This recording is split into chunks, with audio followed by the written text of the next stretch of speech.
तो आज शुरू करते हैं यूपीएसआई डे 5 का टारगेट। ठीक है, इससे पहले हम लोगों ने डे 4 का किया था। देखते हैं क्या क्या किया था हमने। हमारे 15 से 30 तक के वर्ग किए थे और 10 से 20 तक के घन किए थे। ठीक, तो आज भी इसको कंटिन्यू करेंगे ताकि रिकॉल हो जाए सब, मतलब दोहराया जाए। और जैसे 2 के पावर 5, 2 के पावर 6 डायरेक्ट वैल्यू कभी कोई पूछ देता है, इस वजह से ये लिखवाया था मैं। तो इसको भी लर्न करेंगे। ठीक है, और क्लास टाइम एंड डिस्टेंस मैंने बोला था आज लास्ट डे है, 4th डे। ठीक, तो ख़त्म करने हैं, पर मुझे कोई काम भी आ गया था और हो नहीं पाया किसी कारणवश। ठीक है, तो आज हम फिर कंटिन्यू करेंगे इसी को। टाइम, स्पीड एंड डिस्टेंस थोड़ा बड़ा चैप्टर है तो अच्छे से कॉन्सेप्ट क्लियर करना है। ठीक है, इसी वजह से टाइम लग रहा। और हिंदी के लिए हमने किया था वाक्यांश के लिए एक शब्द, विलोम, पर्यायवाची सारे 10-10। ठीक, आज इसके प्रीवियस ईयर क्वेश्चंस करेंगे। कहाँ से? वाईसीटी से। वाईसीटी मतलब प्रीवियस ईयर क्वेश्चन से। ठीक है, अभी दिखा रहा हूँ कहाँ से करना। और रीजनिंग में रिलेशनशिप एनालॉजी टेस्ट 50 मिनट देना था, इसको हमने ख़त्म कर दिया। टोटल 95 क्वेश्चन थे प्रीवियस ईयर क्वेश्चन से, तो उसको ख़त्म कर दिया है। जैसे ये क्वेश्चन था कि इंग्लिश शब्द पर आधारित था। ठीक है, ब्लीक मतलब होता है शेल्डेड, बचाया गया। और क्लेमेंट मतलब होता है हर्ष। क्लेमेंट यानी दयालु, इसका मतलब हर्ष, कठोर। ठीक है, इसी तरीके से था कुछ, और इंग्लिश वर्ड से रिलेटेड था जो प्रीवियस में पूछे गए। ठीक, तो ये 3 पेज में सारा ख़त्म हो गया। आज हम लोग शुरू करेंगे इसको, स्पॉटिंग आउट द डिसिमिलर। ठीक है, स्पॉटिंग आउट द डिसिमिलर का मतलब होता है कि असमान के को चिन्हित करना। ठीक, आज क्या करेंगे देखो। यूपीएसआई डे 5 में 10 से 30 तक के स्क्वायर को दोहराना है। ठीक, 5 से 20 तक के क्यूब को दोहराना है। ठीक, एकदम कंठस्थ कर लेना है, भूलना नहीं है। ठीक, लिख लिख के करने से नहीं भूलोगे। फिर जैसे 2 के पावर 5, 2 के पावर 6, 2 के पावर 7, 8, 9, 10, यहाँ पीछे हम लोगों ने किया था ना, तो इसको आज फिर दोहराना है। ठीक, मैं लिखना भूल गया यहाँ पे, लेकिन लिख लेना आप लोग।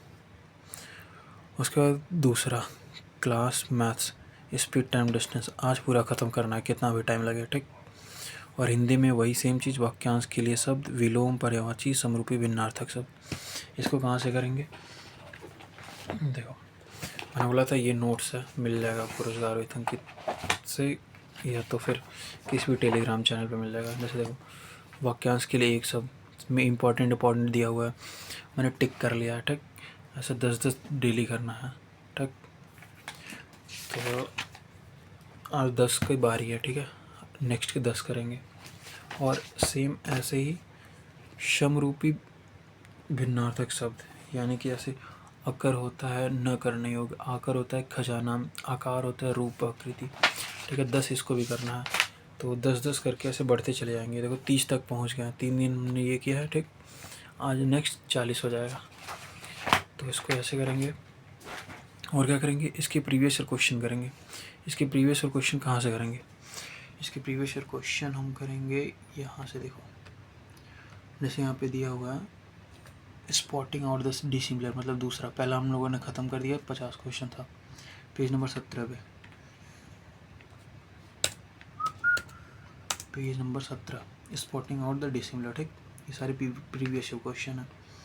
जैसे बोला है कि सिप जो है कब से रिलेटेड है, मतलब सिप जो होता है उसके बच्चे को कब बोलते हैं? काल्फ, सॉरी, सिप, कब, काल्फ, पिगलेट, किटन, यानी कि इसमें जो कब है, काल्फ है, पिगलेट है, किटन है, ये सब बच्चों का नाम है।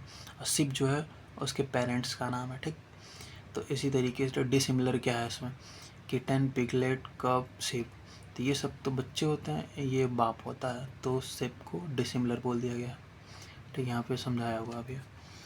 तो ऐसे ही आज इसको ख़त्म करेंगे। ठीक, जहाँ तक हो पाएगा, एक टाइमर सेट करके 50 मिनट का। इसमें ये भी सब आएगा 5, 7, 11, 17, 19 इसमें डिसिमिलर का होना। तो यहाँ से प्रैक्टिस कर लेना, और जो इम्पोर्टेंट है उसका नोट्स बना के इसमें लिख लेना, ताकि दोहराने में आसानी रहे। ठीक, और हिंदी में एक चीज़ और करेंगे, कल जो हमने किया था हिंदी और अन्य भारतीय भाषाएं, उसके बाद आते हैं जीके जीएस में। अब जीके जीएस में थोड़ा सा आज 5वां दिन है, तो इसीलिए थोड़ा थोड़ा बढ़ा रहे हैं। ठीक है, तो हिस्ट्री में हम लोग करेंगे पाषाण युग, किसी के भी नोट से कर सकते हो, पाषाण युग बस करना है। और उसके कुछ प्रीवियस ईयर क्वेश्चन देख लेना, ठीक। और जियोग्राफी में सोलर सिस्टम यानी सौरमंडल को पढ़ेंगे हम लोग। और पॉलिटी में मेकिंग ऑफ कॉन्स्टिट्यूशन यानी संविधान निर्माण कैसे हुआ था। बस ये टॉपिक करना है, संविधान निर्माण। या तो आप टॉपिक सर्च करके, एक परमार सर हैं उनसे आप कर सकते हो, ठीक। अब आते हैं रीजनिंग पे। रीजनिंग तो बताएंगे, स्पॉटिंग आउट द डिसिमिलर, ये हो गया। और सिलेबस में जैसे हमने कहा था, सिलेबस में रिलेशनशिप एंड एनालॉगिटिस ये हमने ख़त्म कर दिया, तो ऊपर टिक मार दिया। अब हम किस पे काम कर रहे हैं, स्पॉटिंग आउट द डिसिमिलर, इस पे काम कर रहे हैं, तो इसके नीचे अंडरलाइन कर दिया है, ठीक।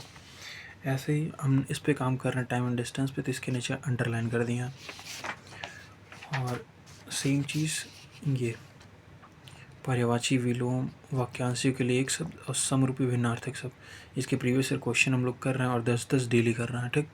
तो इसीलिए इसके नीचे भी अंडरलाइन कर दिए कि हाँ इस चैप्टर पे हम काम कर रहे हैं।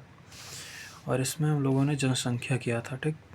आज हम लोग क्या कर रहे हैं, इतिहास कर रहे हैं और ज्योग्राफी का कर रहे हैं, यानी कि ज्योग्राफी को क्या बोलते हैं भाई, भूगोल, हाँ भूगोल का कर रहे हैं। और पॉलिटी संविधान का कर रहे हैं। संविधान के उद्देश्य नहीं, संविधान का निर्माण हम लोग पढ़ेंगे आज, ठीक है। तो ये हो गया हमारा, संविधान का उद्देश्य पढ़ेंगे ना, तो सॉरी संविधान का निर्माण पढ़ेंगे तो उसमें उद्देश्य मिल जाएगा आपको। ये जो लिखा हुआ है कहाँ गया, संविधान का उद्देश्य, इसको अंडरलाइन कर देंगे आज। बीएनएस के लिए अभी सब लोग वीडियो बनाया जा रहे हैं, अभी नहीं करेंगे, इसको लास्ट में करेंगे ताकि याद भी रहे, ठीक है। लेकिन अभी सबसे इम्पोर्टेंट जो 16 क्वेश्चन जो आएंगे पॉलिटी से आएंगे, ठीक है। तो इसीलिए इसको अच्छे से करना है, एक एक टॉपिक। तो हाँ, आज के लिए ये टास्क मिल गया, तो शुरू करते हैं आज का टास्क, ठीक है।